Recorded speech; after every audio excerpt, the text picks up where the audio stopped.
All right, guys, welcome to AFC North Talk. I am Ace Boogie, joined by my co-host Tony Sereno. Tony, say what's up to the people. How's it going? I'm happy to be here. We're talking what are we talking offensive line and running back today. I know last week, Ace, I was very heated. You guys got me heated about Ben Roethlisberger. I promise today I'm on my best behavior. I don't have a lot to say about the Steelers running back situation. It's not good. We'll get there. Offensive line, a little more optimistic about. I mean, I think it's always a little bit calmer with you, Tony, when Quincy isn't in the house. I think that's what it is. It's whenever it's Quincy and Tony together, I think that's what you get. But it makes for great moments on this show for sure. Quincy will be joining us a little bit later. However, Sonny is not going to be joining us tonight, but we do have his picks. So we're shooting a prayer up for him. He's got some personal stuff he's going through. We won't get into the details, but we will be holding down the fort for him. But he did make sure to send in what his picks were for. So as Tony said, we're pretty much going with the running back position and the offensive line. So I guess the first thing that I can do is go ahead and look through what Sonny has for us in terms of his picks. So we'll start off with the running back. And I think that this is probably going to be the spiciest debate, I think, tonight. Yeah. In terms of this, because this is a division that has a lot of talented running backs. So from Sonny's perspective, it looks like he's going to go with the Steelers at last. Unfortunately, Okay. Tony looks like he's Shocker. putting the Steelers last. Shocker. James Conner. I'm not too high on this either because the Bengals are right after him. So he's got the Bengals and Joe Mixon third, which is very interesting, Sonny. You're gonna have to explain this when you get back on the show. Yeah. Just letting you know if you're watching this later or if you're watching this live. And then we've got the Ravens, of course. His Ravens, Sonny's Ravens, are in at number 2, and then we've got the Browns at number 1. Okay. So very interesting. What are your thoughts, Tony, on Sonny's lineup there? Yeah, I mean, I'm not surprised he has the Steelers at 4th because they definitely have a lot of concerns at the running back position. I'm surprised that he put the Ravens above the Bengals. Now, he, when we're doing these lists, and I think we did them in 2 ways, right? When Sonny was introducing us to the concept a couple weeks back, he was saying, look, why don't we rate them for today, and then we can talk about, kind of how they're going to grow throughout the year. So when you look at the Ravens room, it's an interesting room because you have Mark Ingram, who's the presumed starter, but they just drafted J.K. Dobbins, and you know that Dobbins is going to see some reps early on. So, I mean, I know, look, the COVID situation is going to mean that rookies don't see the field as early, but if there's going to be a position that sees the field early, running backs, you can kind of plug and play there. So he has to be thinking that first of all, he has to be super high on J.K. Dobbins, and I don't blame him. I mean, J.K. Dobbins had a fantastic career at Ohio State. But I think there's an open question there as far as, what is the load there between Mark Ingram and J.K. Dobbins? Where does Gus Edwards fit in? And then I'll tell you the guy I feel bad for, Ace, is Justice Hill. Right. Because he was a guy at Oklahoma State I liked. Yeah, I liked him a lot. And I know he didn't get a lot of play last year, but I felt like, with Ingram, maybe coming out of the lineup a little bit, maybe you could work Justice Hill in a little more. And it seems like that's not going to be the case when you don't bring in J.K. Dobbins to play Justice Hill a little more. Right, exactly. I have to totally agree with you, and I think you're on to something. I think when you look at the Ravens depth chart there, like you said, you got Mark Ingram, you got J.K. Dobbins, but you also brought up a good point. They also have Gus Edwards, who's more than capable. Justice Hill there, so I can see it. I can see it. So next, he also has. It looks like for me, I guess I'll give my breakdown. No qualms with him having the Browns at number 1 for me. I could see that. Obviously, they have a crazy 1-2 punch there.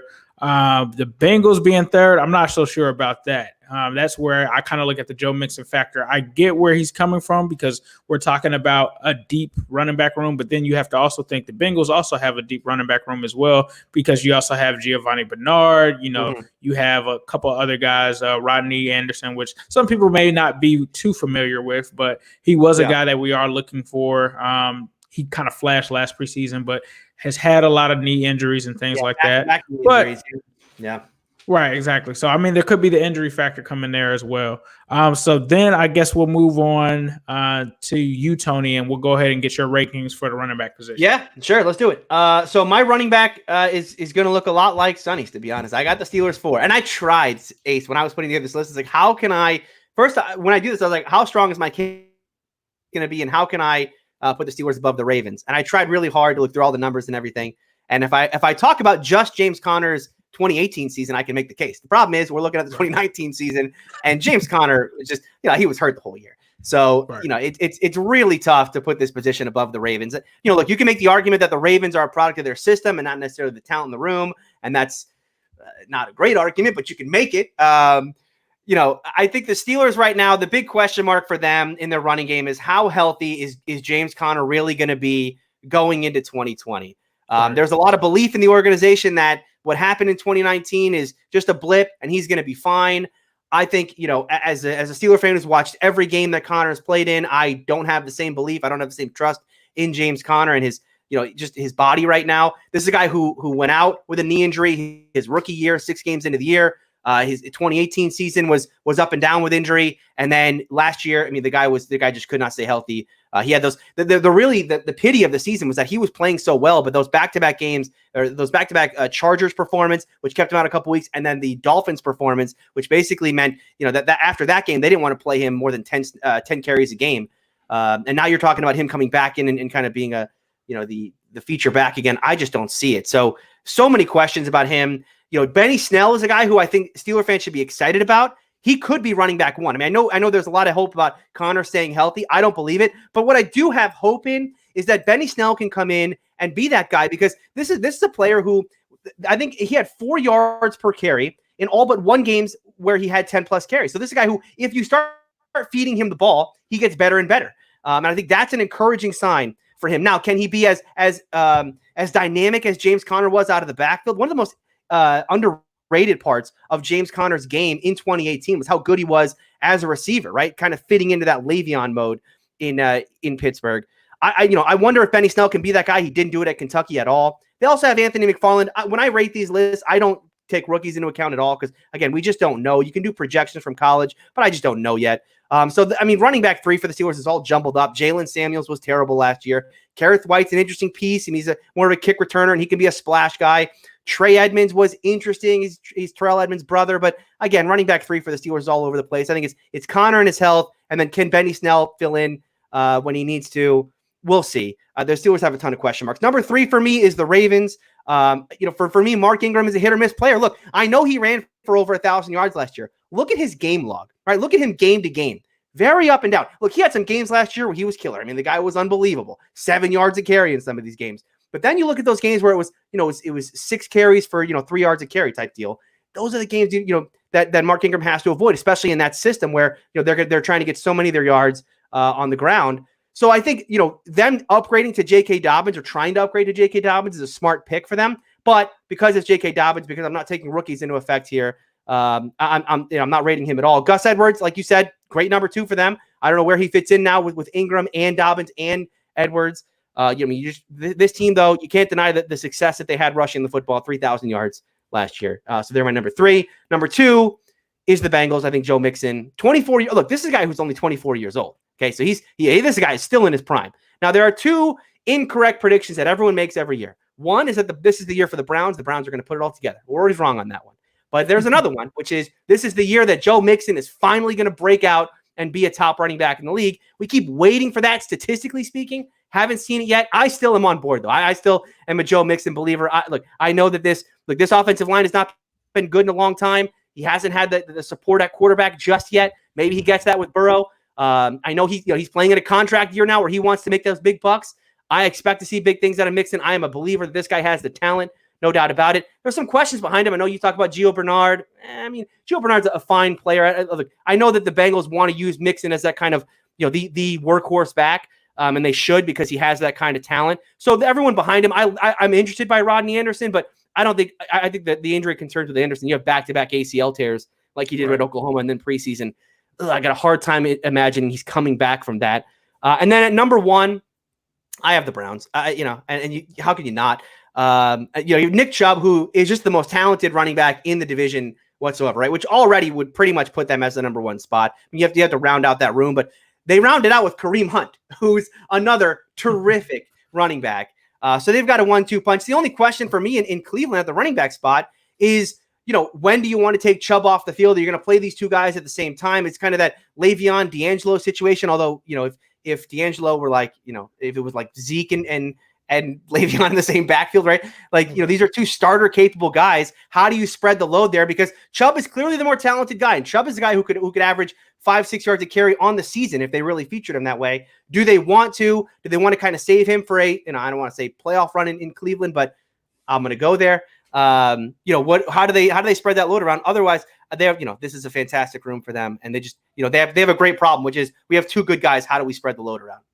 Right. I think I have to agree with most of those rankings. I think for me, I would probably have to, unfortunately, Tony, start out with the Steelers at the 4th spot. But it's really just because, like you said, James Conner and his lack of being able to stay healthy. And I really thought that the Steelers really made out good a few years ago when they lost Le'Veon Bell, but they were able to pick James Conner up, and he had that explosive season. And it was almost like a lot of people thought that, you know, the Steelers didn't miss a beat. Now, me personally, even though he was a decent receiver, I never thought that he was the same threat as Le'Veon Bell. Nothing against him. He was great from a production standpoint, but I always knew when you guys had Le'Veon Bell out there, it's like, holy cow, like Le'Veon Bell can just take off on us at one point. And I still remember him dribbling Dre Kirkpatrick like a basketball that one game. But outside of that, James Conner was great. And I think the only thing that followed him, which was kind of similar to Rodney Anderson as well, is going back to college, he's always kind of had those injury concerns. I mean, now I'm not saying that, I'm not talking about cancer or anything like that, but he did have, if I'm not mistaken, he had some outside injuries outside of cancer as well. Yeah, exactly. So, you know, he's always been a talented guy, but that has been an issue and something that he hasn't been able to shake off in the past. So for me, that's the only reason that I have them there. I really like Benny Snell. Don't get me wrong. I was kind of, it's one of those picks when you're watching the draft and you're like, oh, he went to the Steelers or he went to the Ravens. You know, Benny Snell was that for me. I always looked at him and was wondering, you know, what is he going to do and when is he going to take the next step? And I think that, Tony, you might be onto something with this being a year that, you know, more than likely the Steelers do look to move on from James Conner. Benny Snell could be that guy if he's got the right timing to come in and kind of take over that load. So that'll be interesting. And then you also have, I believe, the gentleman that you guys drafted, I think, was it out of Maryland? Yeah, Anthony McFarland. Anthony McFarland as well. So will be interesting to see how you guys use him. I mean, Jalen Samuels, from a fantasy perspective, which isn't, you know, real life, he's always been kind of solid when he has to come in and step in and be the starter. If James Conner is not always down, but if he is down, he's been able to kind of fill in at least decently. He's never going to be a guy that's just going to get a whole bunch of points, but you can count on him to do something, right? In fantasy, I can always count on him to at least get 10 fantasy points. So whatever that is, whether it's a touchdown here, 60 yards, you know, 20 yards. He's a good receiver out of the backfield. So he's going to get you if you're in a PPR league. Yeah. He's a good receiver out of the backfield. He'll get you those yards. But yeah, as a runner, he just doesn't have that burst. And you thought that year 1 to year 2, he might get that burst, but he didn't.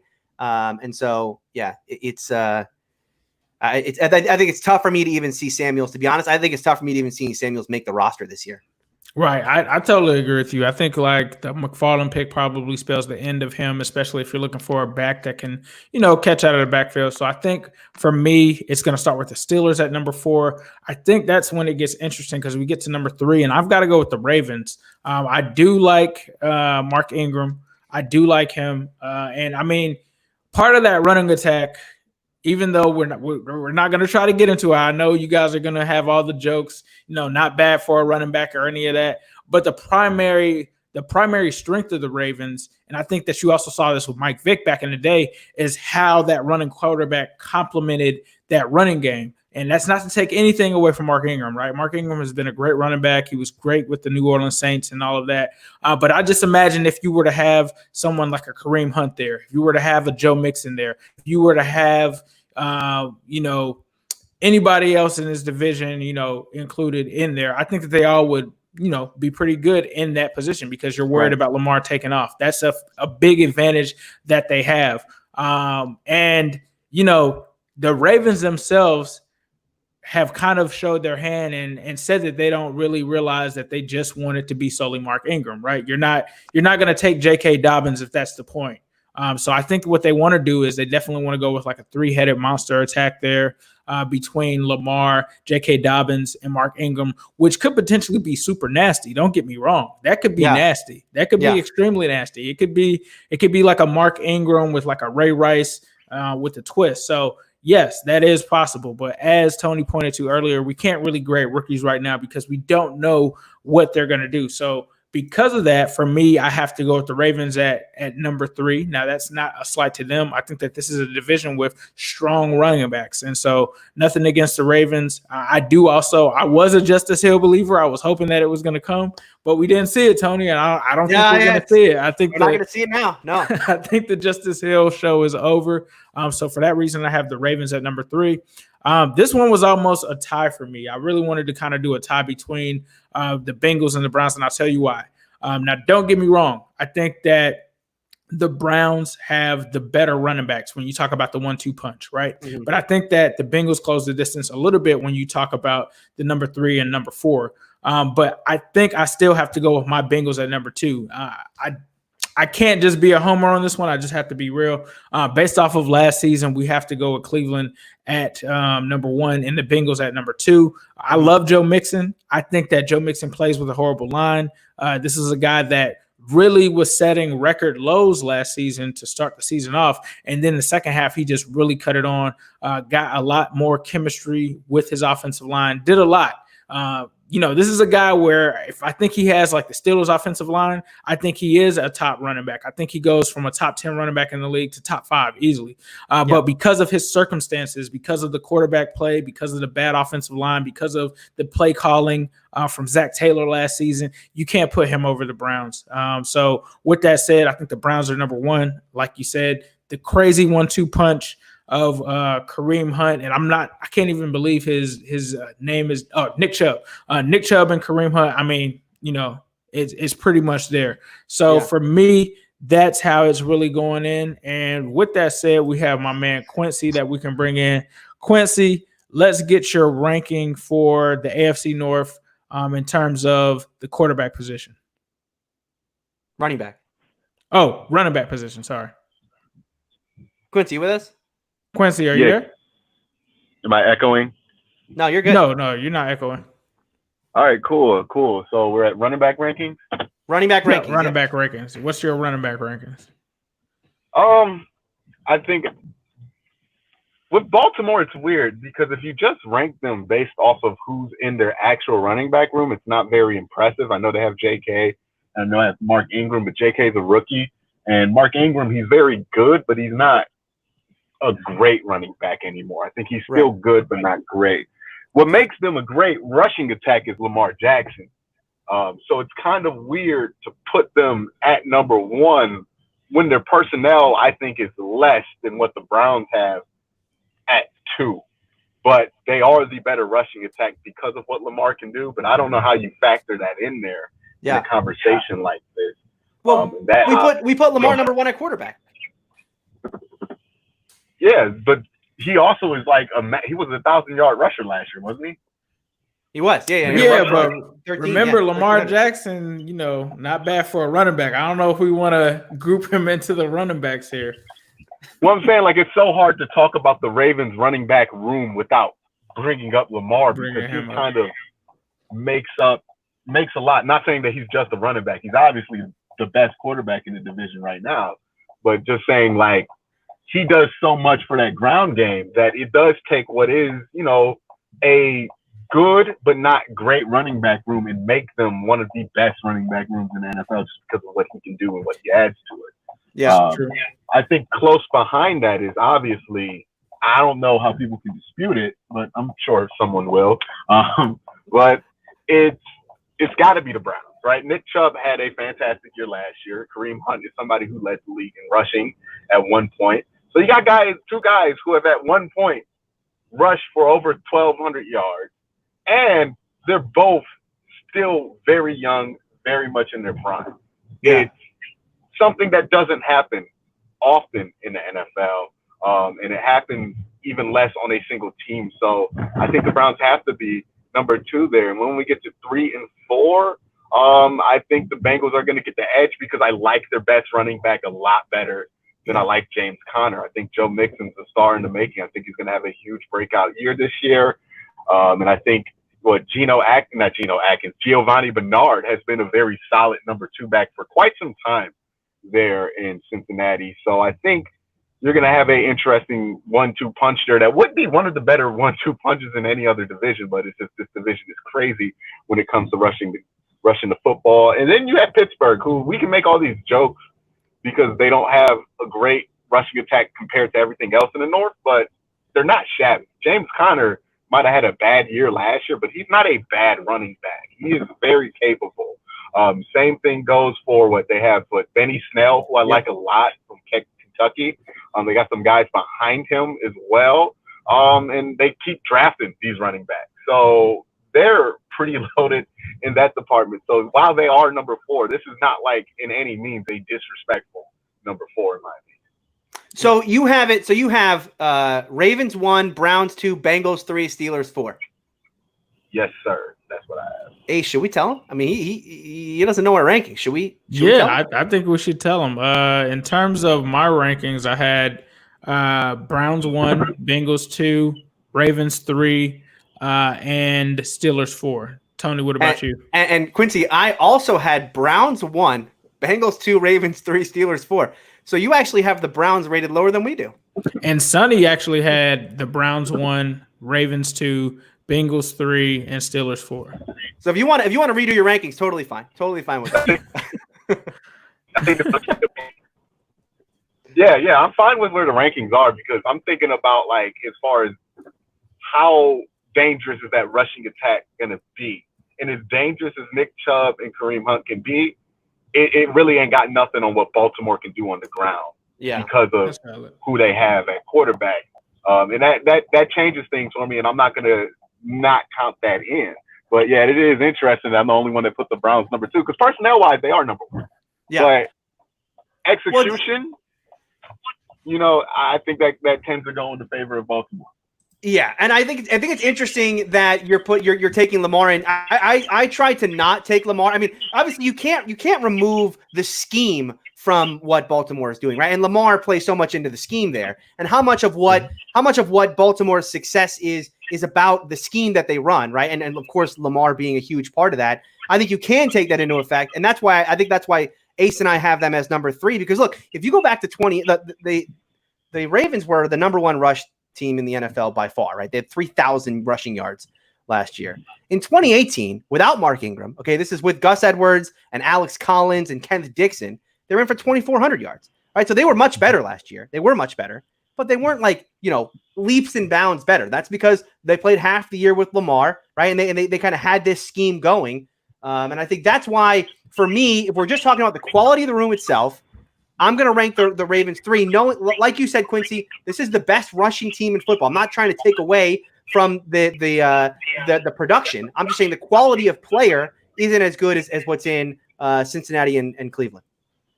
That's a sound argument. I don't have much. I just think we're just looking at this in different ways. But yeah, it's going to be interesting because how do we judge it at the end of the season? Because we're normally going to look at what total rushing yards to kind of judge this.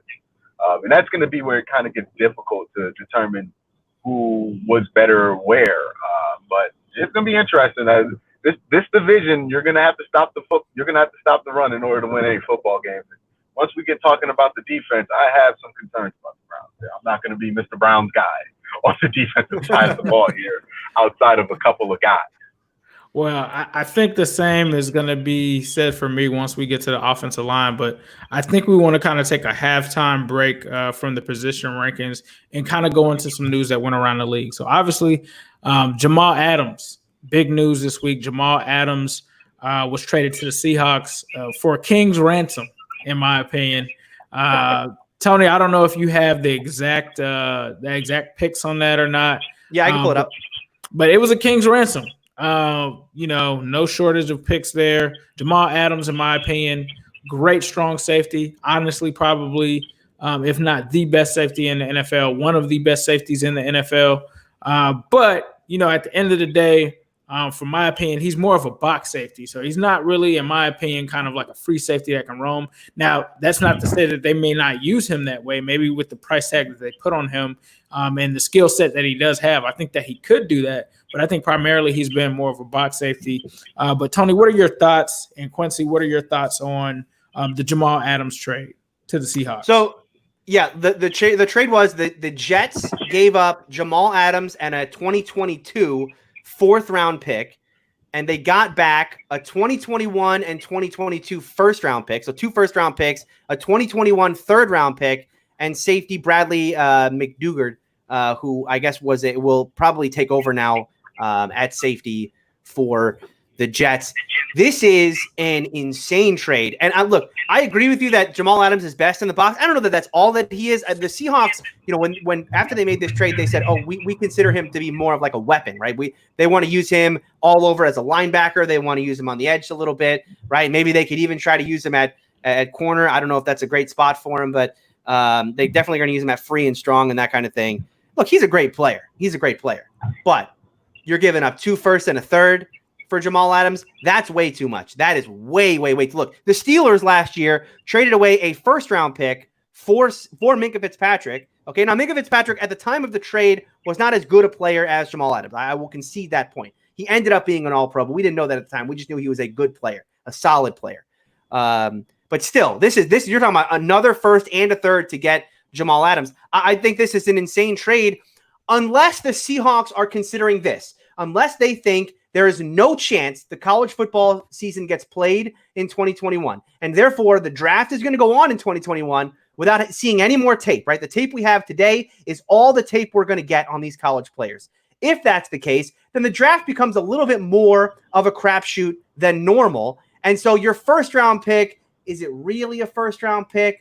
And the Seahawks will be picking at the end of the 1st round anyway. So you're not giving up a top 5, top 10 pick. Right, you're giving up a pick probably in the 20s, and it's in a draft where you don't really know what's going on. 2022 is 1st-round pick, again, that's a year away, so that's a true 1st-round pick you're giving up. And then you give the 3rd-round pick next year, and like I said, that's even more of a crapshoot about the 3rd round of a draft where you have very little tape on some of these players. So that's the only way I think it makes sense for the Seahawks. I know that this is an all-in moment for them, and they feel like this is their moment. I don't know if that's the case. I mean, clearly their defense is going to be better now, but I think this is a very aggressive trade on their part. And it only makes sense to me if college football is not going to happen because of COVID in 2021. Or 2020, I should say. Quincy, what are your thoughts on the Jamal Adams trade? It's a weird one, right? Because if you ask me just off value, if that's what Jamal Adams is worth, I think, it is a king's ransom, but I do think Jamal Adams is one of the few kind of guys on the defense that can demand that and kind of make that kind of an impact from where he plays. Again, we been getting the most money on defense. It goes pass rushers and it goes safe. We're losing Quincy. In the NFL, they decided, and Jamal Adams.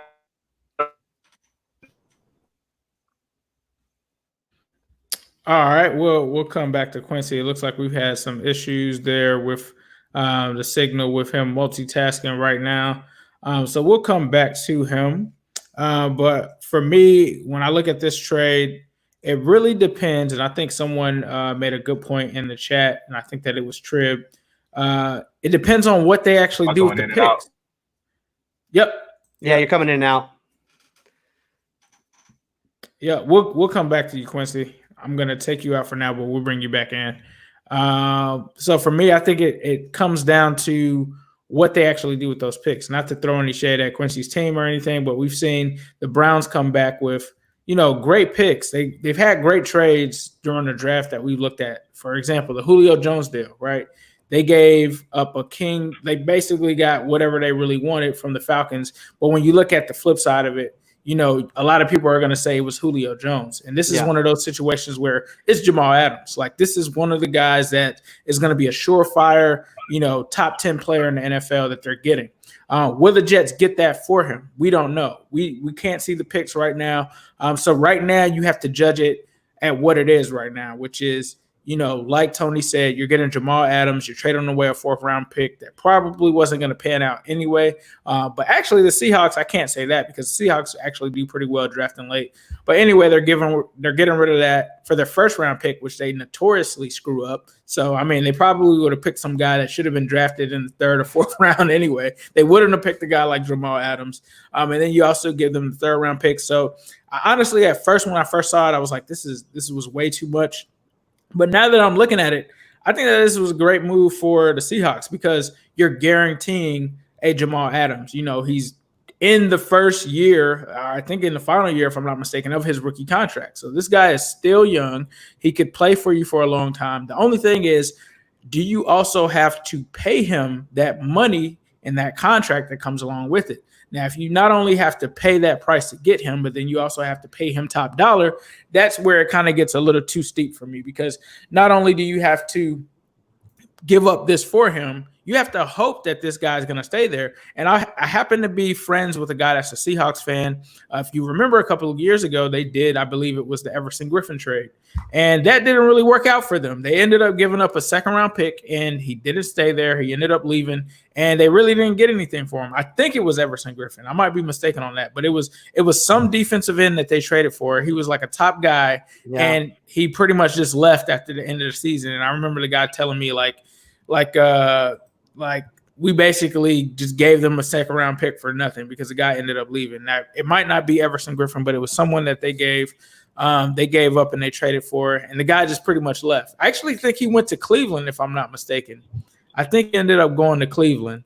But this guy was like a defensive end that they traded for. If that's what's going to happen, if they give up all of this stuff and Jamal Adams is like, deuces, I'm out of here, that would be a very bad trade for him. But I think they're going for it. I think that this is something where they're trying to win now. And if you're bringing a top 10 NFL player like Jamal Adams in, you can't really go wrong. You really can't go wrong on that situation. Now we have Quincy back. I'm going to go and find whichever player that was. Sheldon Richardson. Sheldon Richardson. Thank you so much. Okay. Sheldon Richardson. I was about to say, it's weird because they've made these moves like Sheldon Richardson for 1 year, Jadeveon Clowney for 1 year, but they don't extend any of these guys. And it's like, if you had all these dudes on one defense, you might have something good. But now it's like you got Jamal Adams, you got some pieces there. You got forget Bobby Wagner still, so that's going to be pretty lethal in the run game.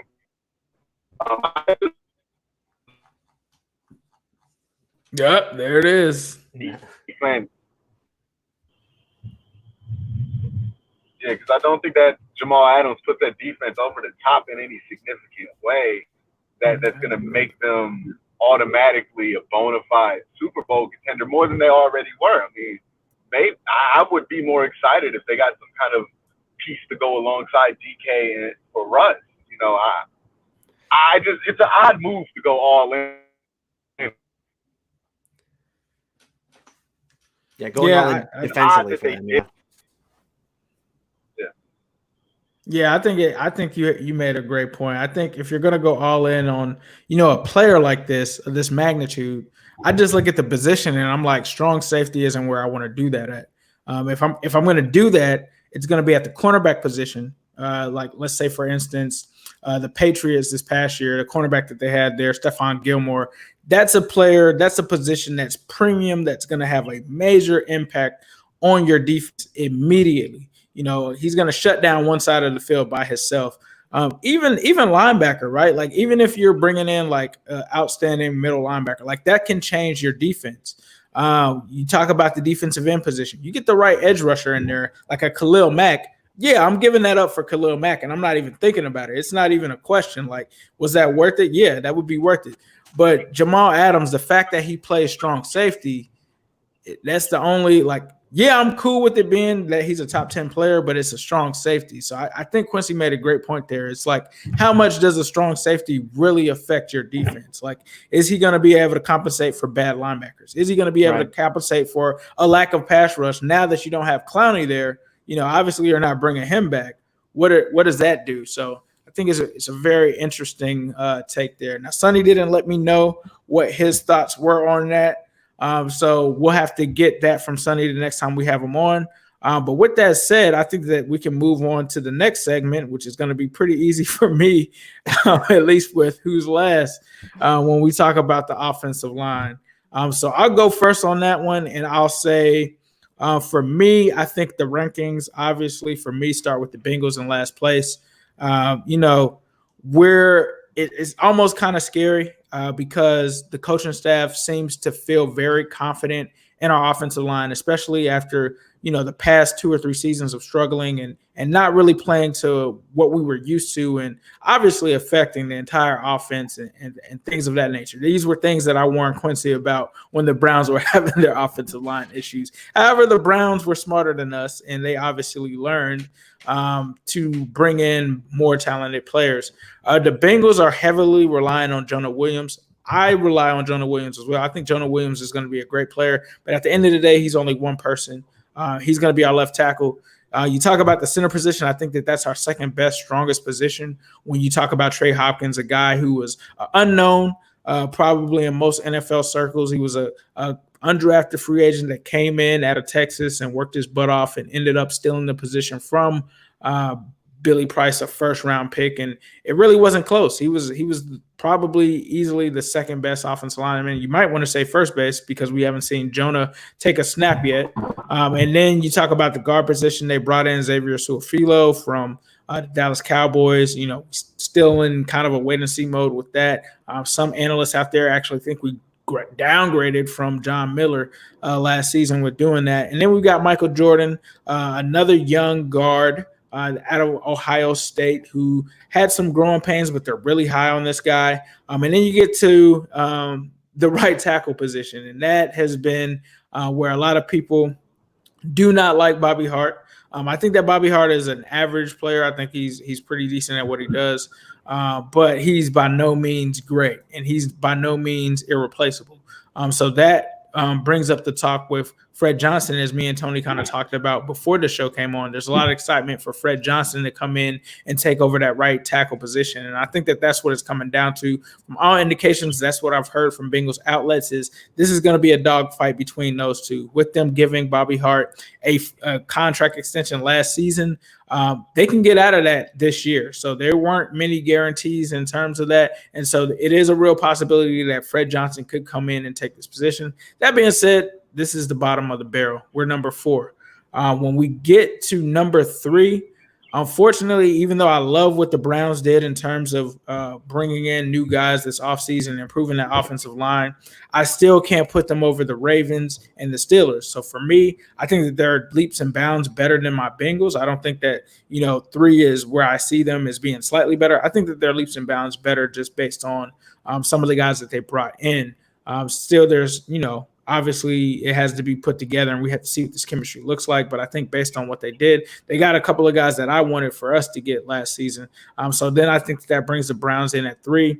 And then this is where it gets pretty tough for me because if you're going off of history, the Steelers have had the best offensive line, I think, in this division for quite some time. However, last year, they kind of, in a sense, struggled from what we're used to, really saying. They had injuries here and there. But I think one of the biggest things, and I think when I talked about doing my review last year, I thought one of the biggest losses for the Steelers last offseason was not only, Antonio Brown, the circus show that was, but also them losing Mike Munchak. Mike Munchak is a great coach, and I think that you've seen him move on and kind of improve lines wherever he's going. And I thought that that was going to be an issue. And I knew that just based off of it happening to the Bengals.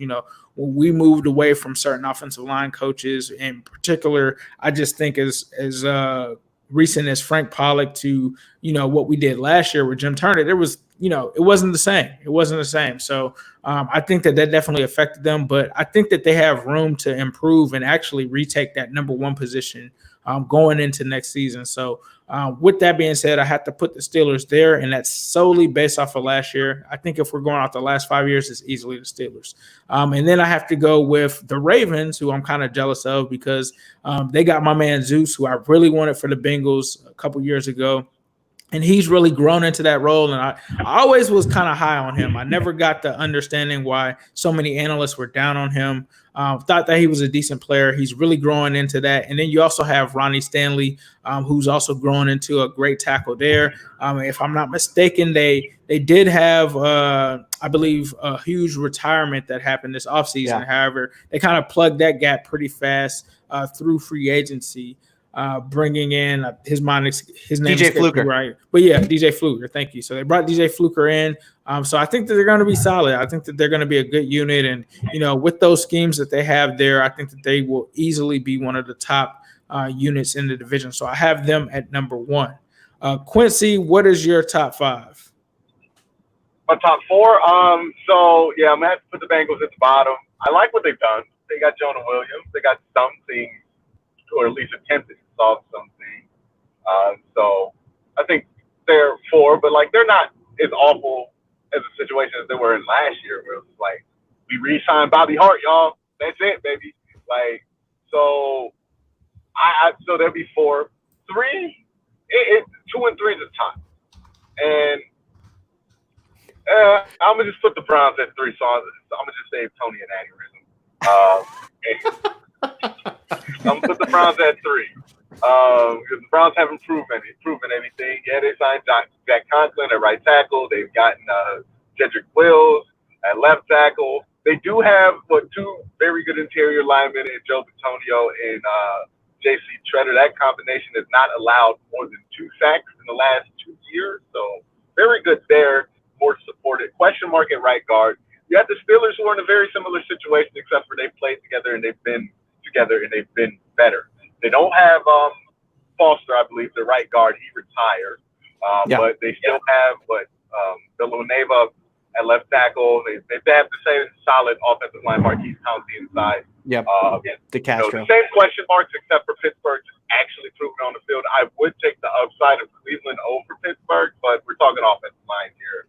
It's more important what you do than what your upside is. Browns have had a ton of experimental left tackles who have had upside in Greg Robinson and Damian Harris, and it just didn't work out. So I don't really care for upside that much when it comes to offensive lines. And then the Ravens have the best offensive line simply because they just played the best last year. I don't really know how to rank this up when it comes to personnel, but they played the best, they protected the best, they blocked for the run the best. And until somebody outdoes them in those facets, then you can't really justify ranking anybody over them. Even as good as Pittsburgh has been in previous years, I would say the last few years the Ravens have outshined them in that part. Okay, that's cool. Tony, let's go ahead and hear it, man. Yeah, I think like you guys have said, I think this is a division where a lot of teams are getting better on the offensive line. I mean, I know the Bengals have just been woeful. I mean, they've been dreadful on the offensive line. And their fan base has been disappointed because they really didn't do a whole lot this year to address it in free agency and in the draft, right? They added Suafilo from the Cowboys. They took a 6th round pick. I mean, these are not guys who are going to overhaul your entire offensive line. But, look, the Steelers can remember, right? Steeler fans can remember a time when their offensive line was, our offensive line was terrible. You don't do it in one draft, right? You don't do it in one offseason. It takes some time to get this, to get it going. I think the Bengals are headed in the right direction. The thing that, everyone's got to remember about this Bengals offensive line is that they do have a 1st round pick offensive lineman coming in this year. And that's Jonah Williams. He didn't play at all last year. So they do essentially have a 1st round tackle coming in for them. That's big. I mean, that's big. Are they going to be a great offensive line in 1 year? No. But they're growing. They're going to be my number 4. As Steeler fans, we all know about Fred Johnson. I think we were, because of the amount of injuries the Steelers had last year, they had to cut Fred Johnson mid-year. The Bengals picked him up. Great pickup for the Bengals. Steelers were sorry to see him go because Fred Johnson showed a lot of promise in training camp. It's interesting to hear you talk, Ace, about them moving him to tackle because he was so good as a guard. But, that's the kind of the position flexibility that the Steelers love so much in their offensive line. And I think that the Bengals are going to be well served to have a player like that, even if he doesn't win out the spot, just a rotational guy who can come in and fill in some spots, right? Offensive line is not just about how good your starting 5 are, but one of those guys is very likely to go down for a little bit, and how can you plug that gap? So even if Fred Johnson fills in that way, the Bengals, look, they're growing. I mean, they're still the worst offensive line in the division, but you can see some positive signs from them. For me, the Browns are going to be number 3. Like Quincy said, look, this is a group that hasn't proven itself yet. But much like the rest of the Browns roster, you cannot deny the talent that they have at the positions. You just have to. The only question really is, will it gel? Will it come together? Look, when you add Jack Conklin and you add Jedrick Wills in the same offseason, that's a hell of a get. I mean, there's your left tackle and right tackle for the next couple of years. Right? I mean, for Jedrick Wills, it's the next 10 years. For Jack Conklin, maybe it's the next 5, right? But that's pretty good. That's pretty good. And the question marks are really, can they turn that talent into a successful unit? And then who plays left tackle? Because you got 2 right tackles coming in. Conklin played right tackle. Wills played right tackle. You got to move one of those guys to left tackle. I know they can do it. It's right hand, left hand thing, right? You got to change everything you're doing. But there's no denying the Browns' talent here at offensive line. They are a growing unit. Can they put it together is the big question. They're my number 3. Now it comes to number 2 and number 1. And like I said before, I have to put together a case, right? Can I make the case that the Steelers have a better offensive line today than the Baltimore Ravens? And therefore I can put them number 1. No, I cannot make that case. But I can make this case. What if we just had them both tied at number 1? So I'm going to cheat here. I'm going to say 1A and 1B.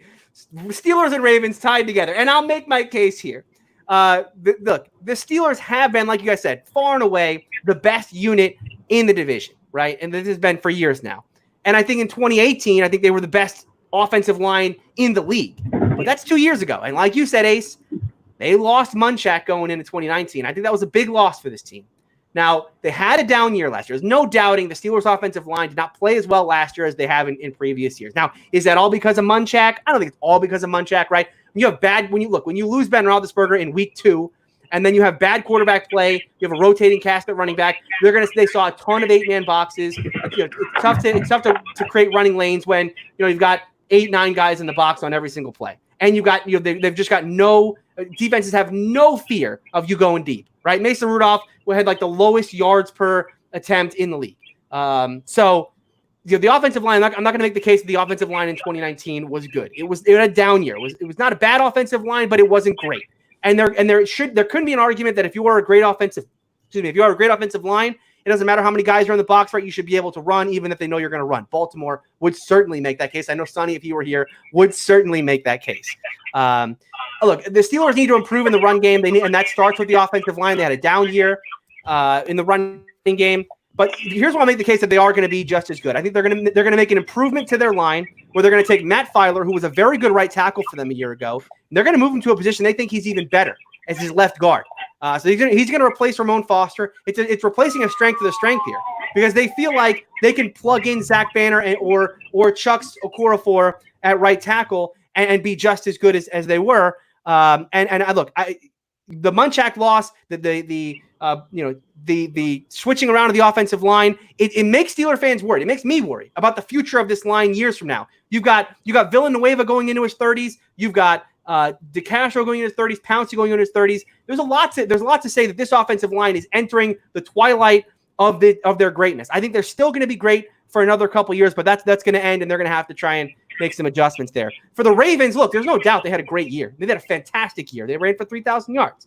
But they lost Marshall Yanda. So we talk about where the Steelers are making changes, like I talked about. The Steelers lost a left guard in Ramon Foster, who was a serviceable player. They feel like they're going to have an even better left guard now by moving Filer over there and having a competition at right tackle. Whereas, look, you lose Marshall Yanda, a fantastic player, and maybe the best offensive lineman the Ravens had. They're going to replace him with TJ Fluker. And I'm not trying to badmouth TJ Fluker, but I think even Ravens fans will tell you Fluker is no Marshall Yanda. So they have a big question mark there as to how they're going to replace that. So I'm going to cheat, and I'm going to say Ravens 1, Steelers 1, Browns 3, Bengals 4. But I like all the offensive lines in this division, especially the Browns and Bengals in the future as they're growing. And then the Steelers and Ravens and what they put together right now, I think they're going to be two very successful units. I wish I was more optimistic like Tony about our offensive line. It's growing. You're putting together the pieces. Yeah, we're definitely putting together the pieces of that puzzle. With Sonny's picks, he's got the Ravens number 1. Obviously, we kind of saw that coming. Yeah. Then it gets interesting. Well, no, it doesn't. He's got the Steelers at number 2. He's got the Browns and then the Bengals. So seems like Sonny, I think he's got the same exact rankings that I had. I'm not sure if that was the same as what Quincy had, but it seems that we're all pretty much in line with the Ravens, whether we're saying that they're tied or not. Ravens and Steelers pretty much being those top spots. So with that being said, we enjoy you guys for hanging here with us. We'll be back next week with more positions, and we'll do this again. So hopefully we'll have my man Sonny back next week. Before we get out of here, Quincy, was there anything that you wanted to say? Big Ben's elbow hurts and he's 38. He's gonna stink this year. Nope.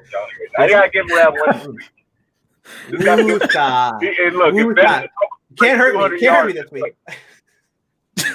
If Ben knows are 200 yards a month, he's gonna be like Kirk Cousins after that game. You like that, Quincy? He's back, baby. He's not. Wrong call. He's done. He's toast. Done a lot of breathing exercises this week, Quincy. You can't. Listen, I know I got very fired up this week. You got cool, calm, and collected, Tony, this week. So with that being said, Big Ben's gonna put up 2,000 yards for the entire 16 games. Running? He might put up 2,000 yards running. I agree with that, actually. You don't need an elbow to run. All right.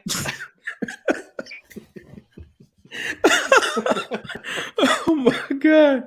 All right, Tony, anything that you have for us? No, you can follow me on Twitter at Steeler Country, and I'm on Locked On Steelers every Tuesday and then every Friday. So check that out, Locked On Steelers on wherever you find podcasts. And make sure you hit the like, hit the subscribe here because this is my new gig, right? So I got to promote here. Make sure everybody's hitting that subscribe button, and then make sure you hit the bell so you get notified when we go live because we do this live 8:30 or 8:40, we'll say, on Monday nights.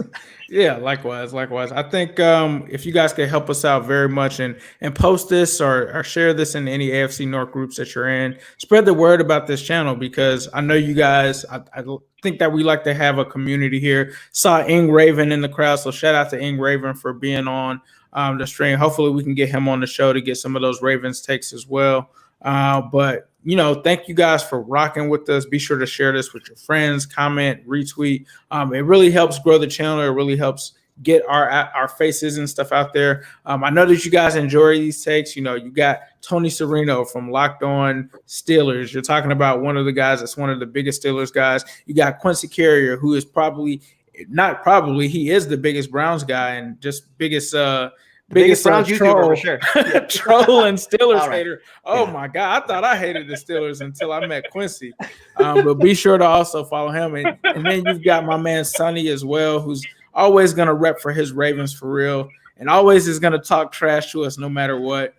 So definitely enjoy him being on there. And then you have me, New Stripe City. You can find me on YouTube. I'm there as well. I'm one of the biggest Bengals YouTubers that there is.